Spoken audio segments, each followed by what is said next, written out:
Hello, I'm Maciej Mikos and you're watching the main edition of World News. Today we'll talk about anti-migration protests in the UK and about how the US presidential campaign has been ramping up.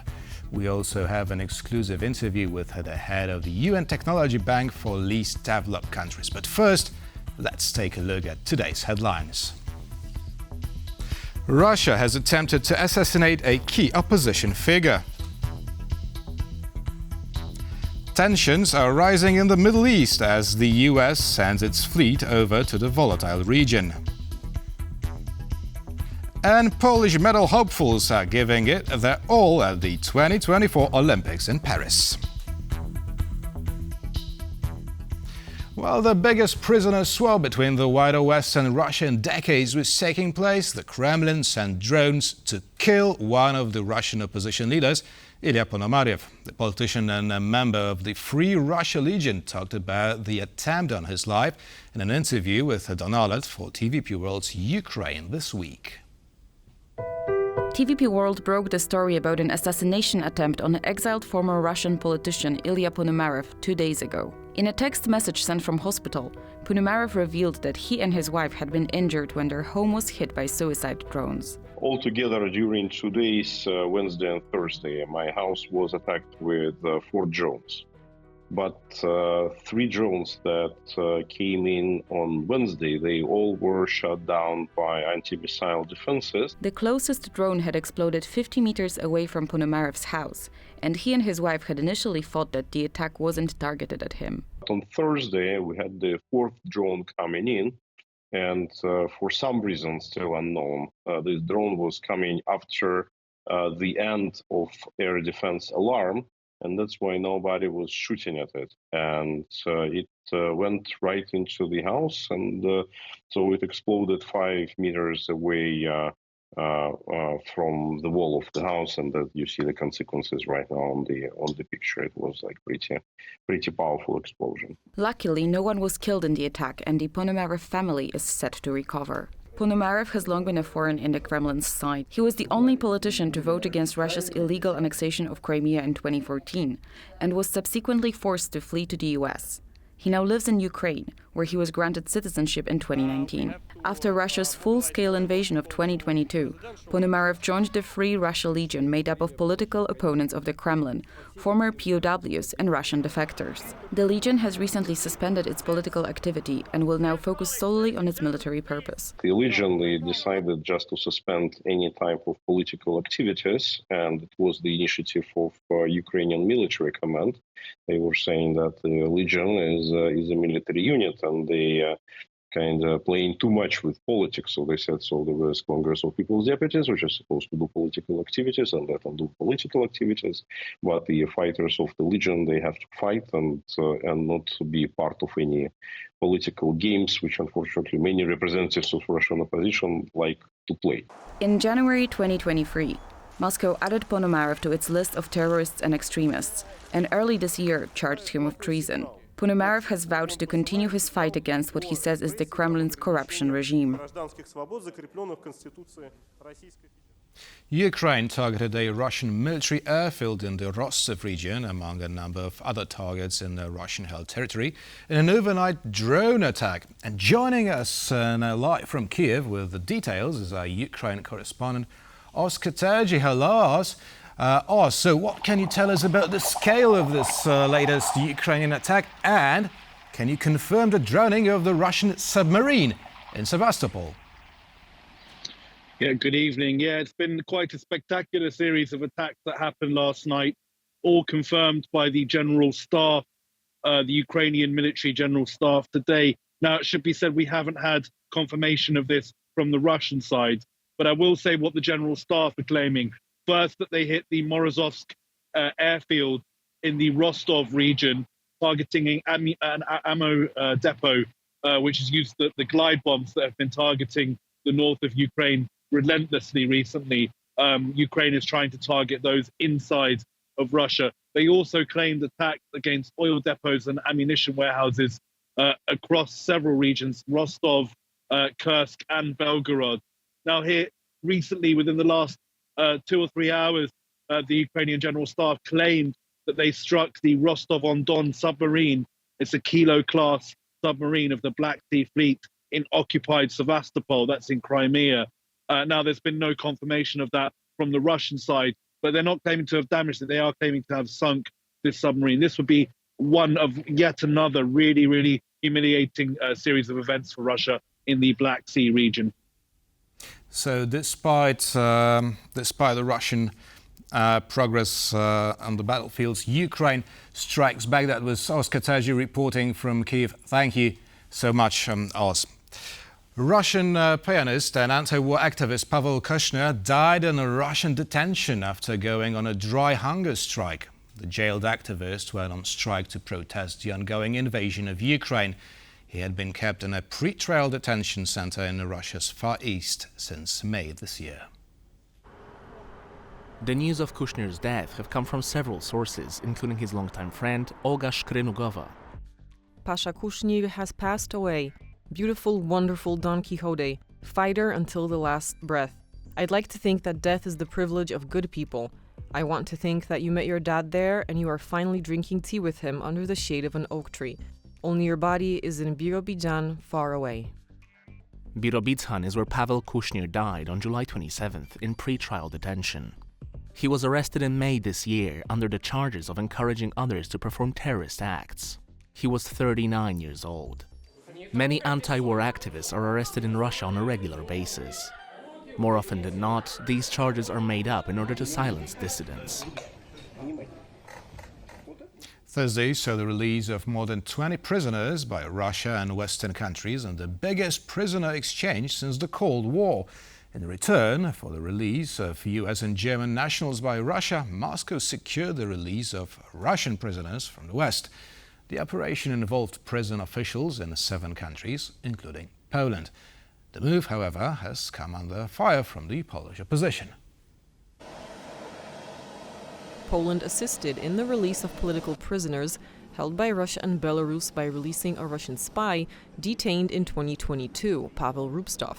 He was arrested in Poland in February 2022 for allegedly spying for Russia under the disguise of a Spanish journalist. The former coordinator of Poland's special services has commented on the swap, raising some concerns with the exchange.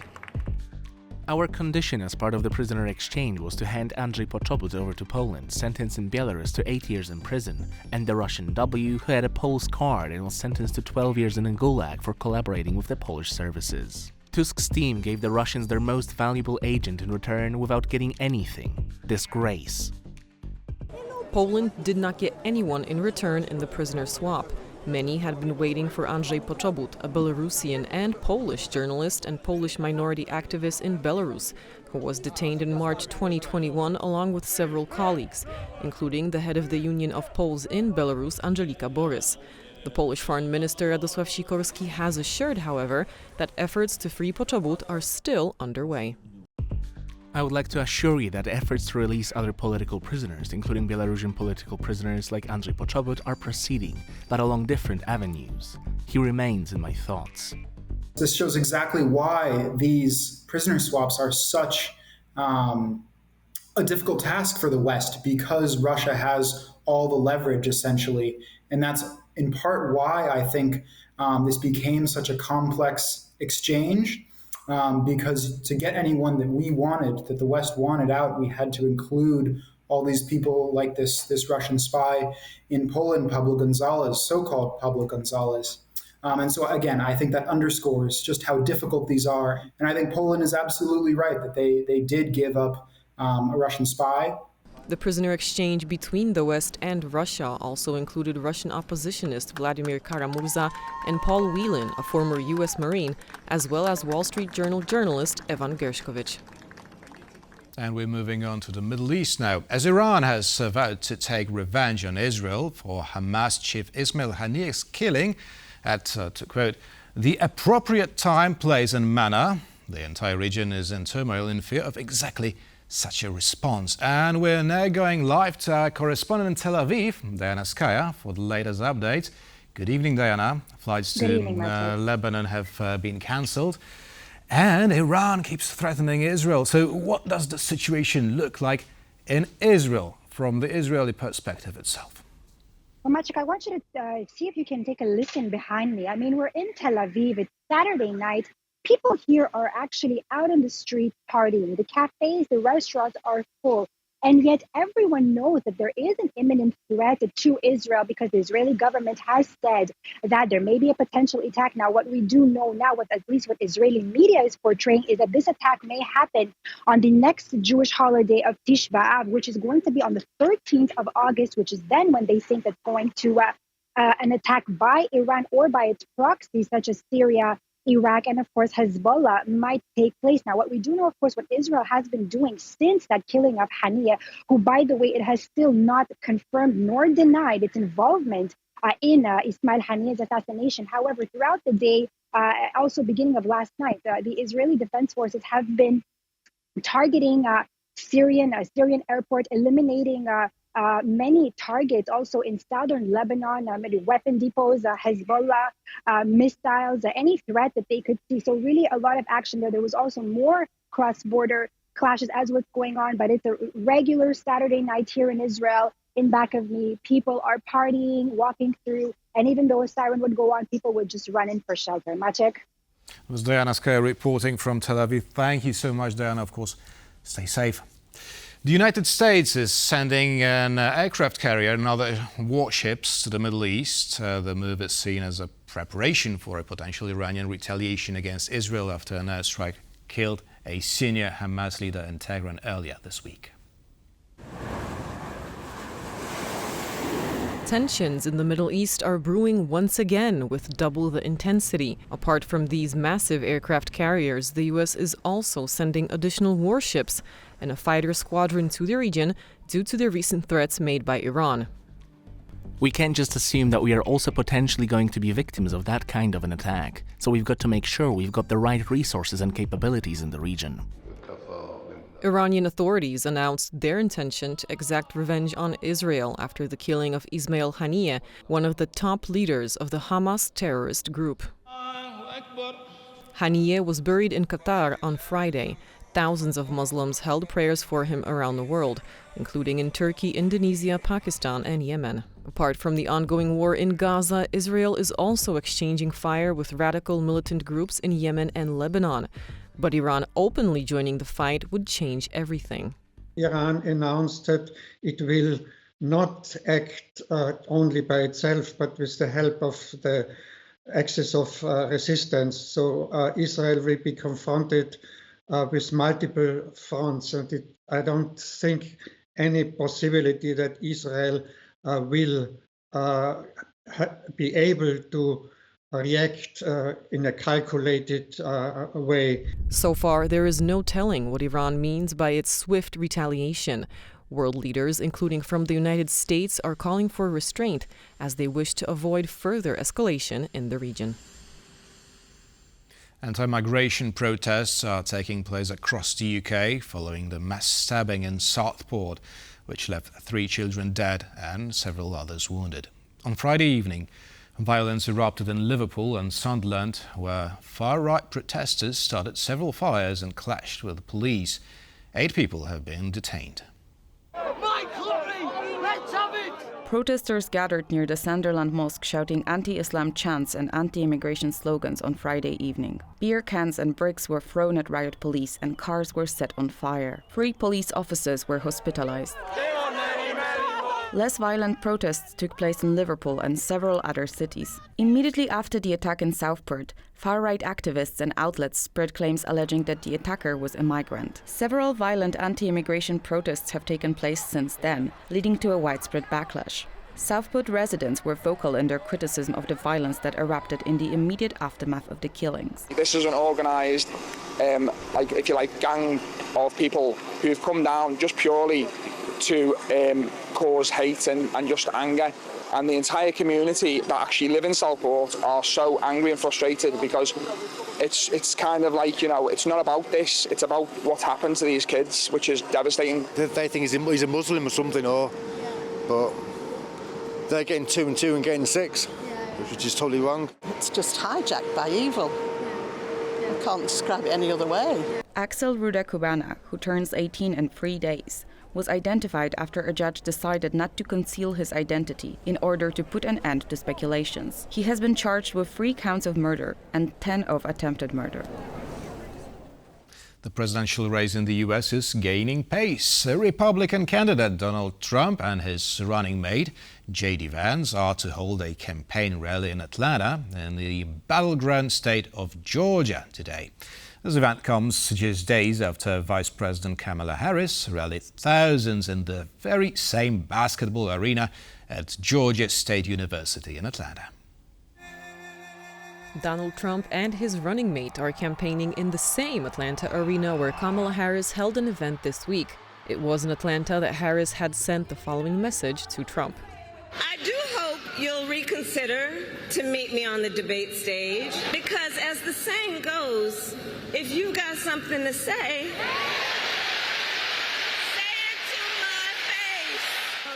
The former president has agreed to an offer from Fox News to hold a debate with Harris on September 4th. He informed of this in a post on Truth Social on Friday. I have agreed with Fox News to debate Kamala Harris on Wednesday, September 4th. The Fox News debate will be held in the Great Commonwealth of Pennsylvania at a site in an area to be determined. Polls have recently shifted, but it is still an uphill battle for both candidates. A recent poll by The Hill gives Trump a 1.1% lead, but a recent 538 poll says that Harris has the support of 45% of voters, while Trump holds 43.6%. The race is still close. Kamala Harris also continues to fulfill her duties as vice president, as she was at Joint Base Andrews, the U.S. military airport outside Washington, where the freed Americans arrived as part of a multinational prisoner swap that freed 16 Westerners from Russia. It's certainly a political win, and I think that administration officials have noted that Vice President Harris played a role at times in the negotiations alongside others. So it is a feather in the cap of the Democrats as they hit the campaign trail to try to elect Harris as the next president. Harris has already invited 3 top advisors to Barack Obama's 2 winning campaigns to her campaign. That is according to Reuters. These reports say that David Plouffe, Obama's campaign manager in 2008 and his advisor in 2012, is among those to have joined her campaign. Kamala Harris is expected to announce her running mate by Tuesday. Polish economic and technological success of the last 3 decades is seen by the UN as a shining example for the world's struggling economies. In an exclusive interview, our very own Kazimierz Lysiak spoke with the managing director of the United Nations Technology Bank for Least Developed Countries, Delad Maharaj, about the foundations for future Poland-UN cooperation in this field. We are here at the Turkish Embassy in Warsaw, and I am joined by Mr. Delad Maharaj, the managing director of United Nations Technology Bank for Least Developed Countries. Mr. Maharaj, welcome to TVP World. Thank you so much. Wonderful to be here, and I look forward to our conversation. I'm looking forward to it as well. Let's begin with some of the basics. What even is the United Nations Technology Bank for Least Developed Countries? I know something about it. It's quite fascinating. So can you give us a rundown of what exactly is it? What's your mission? Our mission is quite simple. Our job at the UN Technology Bank for the least developed countries, or the world's the poorest countries and most vulnerable countries on the planet, is to use science, technology and innovation to help them fast-track their development, creating jobs and opportunities for their people. Simple mandate, simple remit. Right, quite simple, but I'm guessing that solutions and implementing them is not quite simple. Can you tell me, what do you mean by science, by technology? What exactly do you mean? I think a good way to describe what we are doing to support these 45 least developed countries on the planet is to perhaps look at your own story here in Poland and how you all have used science and technology and innovation to fast-track your development and to become an extraordinary success story within a generation, taking millions of people out of poverty and giving jobs and opportunities. And you all have done a fantastic job here in Poland in terms of creating centers of excellence, in terms of research, in terms of embracing an information and technology sector. And this model is one that I believe can be replicated in the 45 LDCs. And that's one of the reasons I'm here, to look and explore ways of collaborating with Poland for the benefit of these 45 most vulnerable and poor countries on the planet. So during your visit here, you've met with officials from the Polish Foreign Ministry. I thought we had a very constructive and productive engagement with the meetings I've had thus far. I sense a lot of openness and a willingness to engage. I think the notion that Poland, given the story that it has to tell the rest of the world, shouldn't be a secret. And it provides a really good example for the rest of the world, certainly the LDCs. And this is a message that I conveyed to the Polish authorities, and I thought it was well received, because the fact is that you have expertise, you have centers of excellence, take agriculture, for example, that other countries can learn and benefit. And I certainly understand the importance of Europe to Poland, and I understand the importance of having a very close relationship. But I am also really happy to also know that the government of Poland has been reaching out to Africa, where 33 out of the 45 LDC countries are physically situated. And I believe that that signals a willingness to collaborate and to make a difference. And to make a difference not generally, but in the lives of the people, to give them hope and opportunity. Now, we are also interested to see how this partnership develops further into the future. Can you tell me, is Poland already collaborating with the UN Technology Bank, or is it something only in the beginning stages? No, this is at the formative stages, and this is the first country we are coming to this part of Europe to introduce ourselves and to start an engagement, and it's primarily because of your own story and the experiences that you can share. But I believe there's a lot of room to collaborate between Poland and the LDCs, the 33 least developed countries in Africa, those in the Pacific, those in Asia. And I think in terms of development cooperation and foreign policy, you already have a pretty sophisticated foreign policy. But in terms of development cooperation, I think by expanding any country's development cooperation and building new partners, you build long-term relationships, enduring partnerships that would work well for you now, in the medium term and the long term, that will redound to the benefit of Poland, businesses in Poland, centers of excellence, the Polish people, as well as the least developed countries and the people who live there. Well, that's very interesting. That's in a way you can sort of be the mediator, right, between these countries in Central Eastern Europe, like Poland, and the countries in Africa. You also mentioned that the mission is the headquarters of the mission is located in Turkey, in Gebze. Can you tell me why exactly is it located in Turkey, and is there some specific reason behind it, and why is Turkey so involved in supporting the UN mission? Well, Turkey has been a long-standing champion of developing countries, and certainly the least developed countries. Yeah, I think it's also easy to get from Istanbul to most countries in Africa and countries in Asia as well. But I think you asked the question about why are we situated in Gebze. It's also because what I spoke about earlier, why we want to collaborate with Poland. We want to collaborate with Poland because you have fantastic centers of excellence, great technical competences in areas that could drive transformation in these LDCs: agriculture, green economy transition, innovation and digitalization of business. And in Gebze has Tubitak, which is like a massive scientific complex, okay, where they do research and development.